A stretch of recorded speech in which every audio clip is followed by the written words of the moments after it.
Welcome to Tennis Spin, where we put our spin on your tennis. Today, we're going to talk about the worst. Okay, every company, every major company has bad qualities about them. And we're going to criticize each of the companies and their bad qualities with Rob. Stay tuned.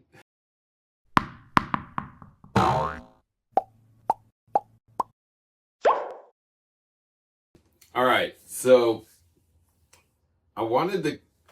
I hear criticisms almost on a daily basis from people saying, hey, my racket cracked and it's only been like a year. My paint's starting to chip and I've only had it for 2 weeks.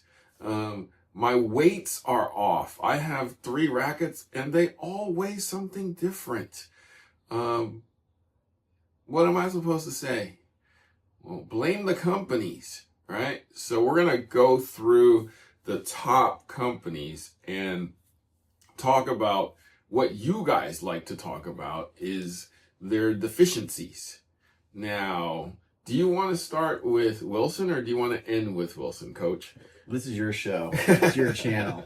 I'll follow your lead. Since W is on the bottom of the scale, let's start with B for Babolat. Okay. Now, what do you hear about the Babolat problems in their tennis rackets? I personally am not a fan of the grommets.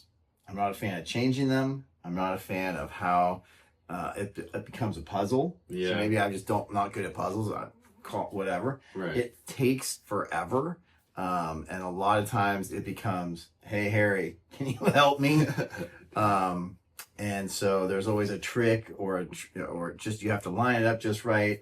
Sometimes you need the hair dryer, just getting all the parts lined up and hoping that it's the right one for the right pure drive or the right one for the right arrow, because they seem to change just enough so that the grommet system, the old ones don't always fit the new ones. Yeah, I mean, up until Babolat came along, I feel like nobody in the tennis retail industry charged you to put a grommet on. When Babolat came on the scene and it got more popular and you started having to change those head guards, people started charging. I'm not sure if it was a coincidence or if I'm blaming Babolat, but I'm blaming Babolat for that one right now.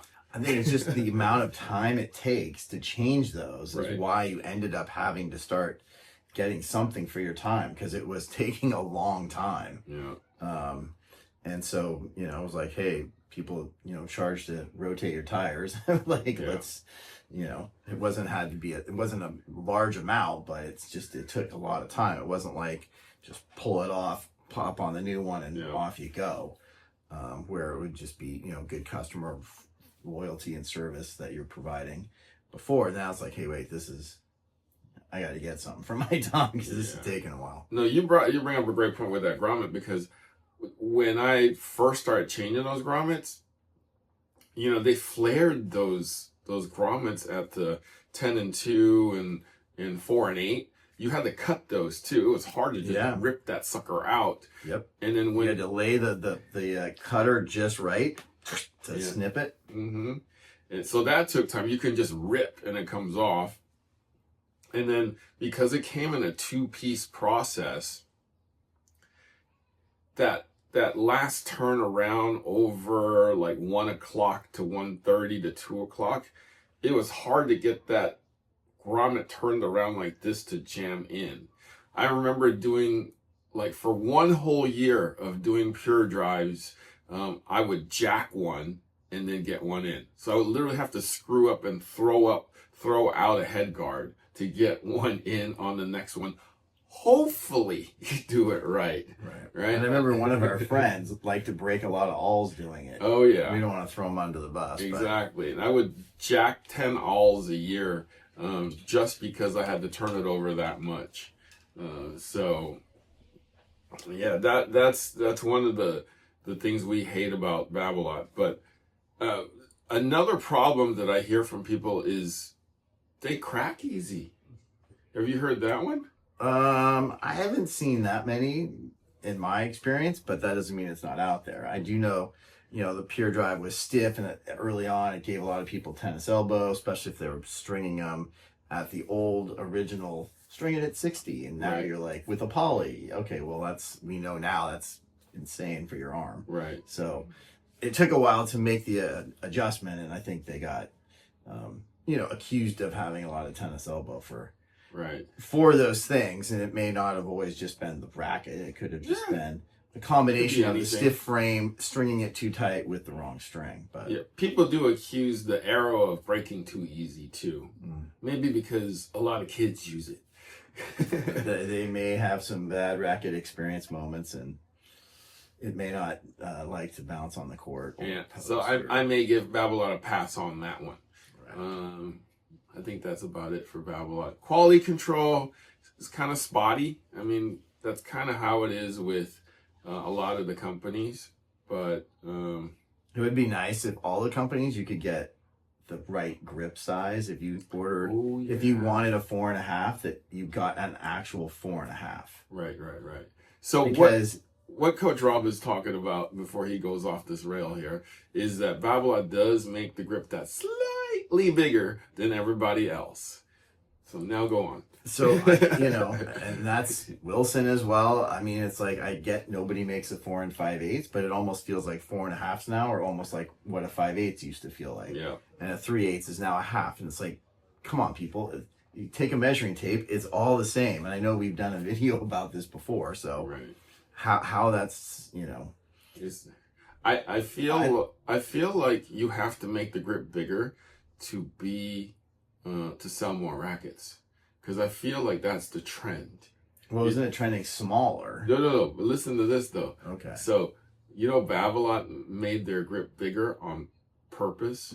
I'm gonna say on purpose. Sure. But because I can. And then they suddenly sprung up to number one, right? Being number one racket seller. Now Yonex kind of followed suit with doing the same thing, and now they're selling a lot of rackets too. Maybe if Wilson does that, they could spring back up to one, or who Head or Dunlop. Maybe they should just make all their grips bigger, and then they can all sell a lot more rackets. Whatever. Just make it at the right size. That would be the best suggestion I have. I may be kidding, but it's actually reality. Like, Yonex just made their grip bigger, and for some reason it took 2 years, and now they're like selling a lot of rackets now. It could be they've also researched or spent a lot of money in their player development, because you see a lot of players on tour using Yonexes, and yeah. I might lean that direction more than a grip size enlargement. Maybe it's just a coincidence. Yeah. Okay, Dunlop, we don't know that, I know Dunlop, but I don't really hear many complaints about them. The only thing I hear maybe is the balance is a little off. The weights are usually pretty good. Swing weights are just a smidge off. The one complaint that I hear from Dunlop users is that, they're not investing enough into, marketing of pro players to bring it to the forefront of, a major player in the racket sale market. I know they got Jack Draper and, Jensen Brooksby, but we need a, big name superstar to sell Dunlop, just like Johnny Mac back in the day. Max Play Mac. Yeah, that's right. So that's the one complaint I hear about Dunlop, and it's just getting a superstar to back the brand, to bring it back to old glory. Okay. Yeah, but other than that, it's a good racket. They make good rackets. So we're in the Head now. What do you think of Head? They've become, invested with Coco, and more players are using it. Obviously, Joker. Mm-hmm. Their speed line. They've got, a bunch of different ones going on right now with your graphene, the boom, the gravity. What's wrong with them though? They got too many rackets and too many lines. Well, I think they're trying to be a little bit of everybody, right? Everybody's going to have a similar racket, and so now they're seem to be trying to up their amount of game, up their game, and up their amount of rackets. Yeah. Right. So they're trying to saturate the market. You know what happens when you try to appease everyone, right? You appease no one. Exactly. I've heard that. Yes. So I feel like we can be a little bit more focused in the line. I feel like, even Wilson is trying to, narrow stuff down, whereas, Head is growing in lines, which... And those are all cycles and stuff. Yeah. And I mean, the one thing that I hear about Head is, obviously the quality control can be just a little bit better. I know that, weight differences in the same rackets and the same grip sizes can be as much as like 5 grams to up to 10 grams once in a while. And that's what's been cited by people and their frustrations when they, buy the rackets. So, but other than that, the cosmetics are good. You got Sinner, who's going to replace Djokovic in terms of being on that men's tour and selling that speed. I got Fritz. We're going real colorful right now, though. We're going real yellow and real orange on those rackets. So, but maybe just narrow down the line a little bit. I think the grip issue that people used to complain about a lot more, meaning we're more rectangular. Right. I don't hear that too much anymore, because in certain lines they'll square it out just a little bit more. Right. Just to, just to say, hey, we're like everybody else. Right. Okay. Yes. And then next is all right, ready?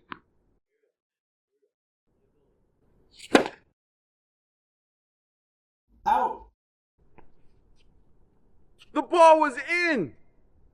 You cannot be serious. You cannot be serious. The ball hit the paint. Paint flew up. Did you not see that? Are you blind? You need an eye doctor. You cannot be serious.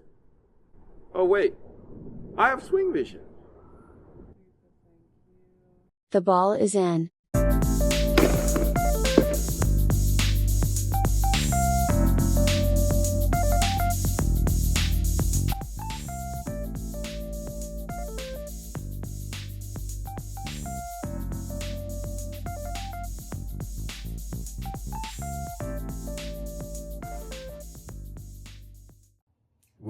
Wilson, let's go Wilson. I think it's doing great.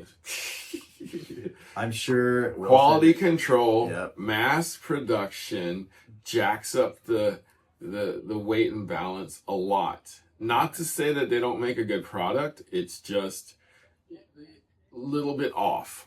But the one thing I love about Wilson is that they have stuff. They get to sell stuff. They have a lot of inventory.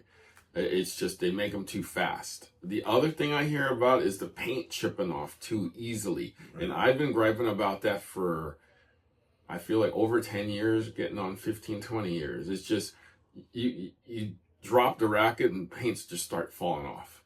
Well, I think also is like they made a great racket and then all of a sudden it came out, but you couldn't get it then.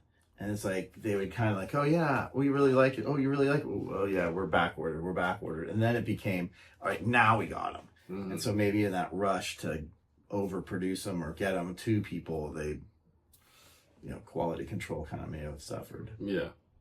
But I mean, they're iconic. So the inconsistency should be a little narrower. The paint should be way better. They've been in the game for so long. We need to fix those a little bit better. They have the best feel. I feel like the replacement grip that it comes with can be a little bit better. I feel like the grommet system could be a little tighter in there, so it doesn't slip when we're stringing that last main, sliding out. That drives me freaking nuts when that happens. But hold it in with your thumb. But we shouldn't have to do that. That's the only company. That's the only company that have to do that. Now, your gripe about back ordering is now Yonex's problem. There we go. It Moving just on to switched. Yonex, right? So the demand, they've created demand that's so great that they cannot supply it now. Right. So that's my number one gripe about Yonex is that, you know, they're praised for their quality. They're praised for their technology.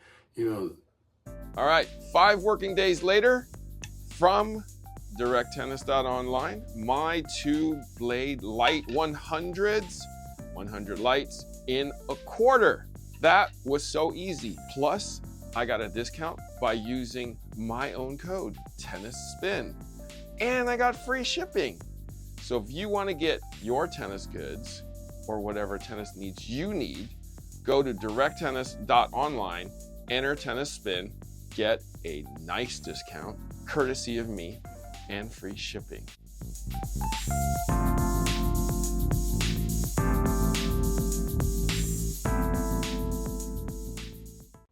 Now they're being not praised for inventory. Like, they cannot get you rackets. Once they give you one, they can't get you a second one for months. So, I mean, the usual gripes on Yonex is, you know, the shape. Well, it's not as squared off anymore. It's gotten round, which appeases the masses. The quality control, like I said, is probably the best in tennis. And why don't we finish it later? I'm just almost done. Yeah. Some of the rackets can be a little bit muted, you know, is the other thing. And the colors are a little questionable for me. But other than that, that's about it for Yonex. I mean, what do you don't like? What don't you like about each of the companies? Did we hit on everything? What did we miss? Yeah, what did we miss? I'm sure we missed something. I'm sure we did. And I'm sure you guys always correct us, which is wonderful. So I want to thank Coach Rob for spending some time with me and having him gripe. I don't really hear him gripe too much about stuff, so which is great. All right, guys, thank you for watching Tennis Spin, where we put our spin on your tennis.